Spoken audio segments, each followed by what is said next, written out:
veritat és que és una gran oportunitat perquè, clar, per arribar així t'has que haver guanyat antes, primer el provincial.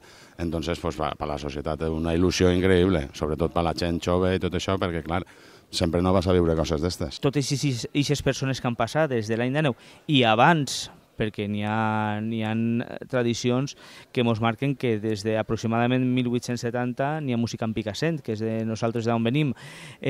Tota la gent que ha passat, tota la il·lusió, tots els directius, imagina tota la barbaritat de gent que ha passat, totes les famílies, i no s'han vist mai en una situació com la nostra, pues és d'un privilegi excepcional, impressionant i fabulós. Tocar en un puesto d'estos mai han tocat, entonces no sabem realment l'acústica com va estar, però segur que va sonar de meravella i la gent va tocar super a gust.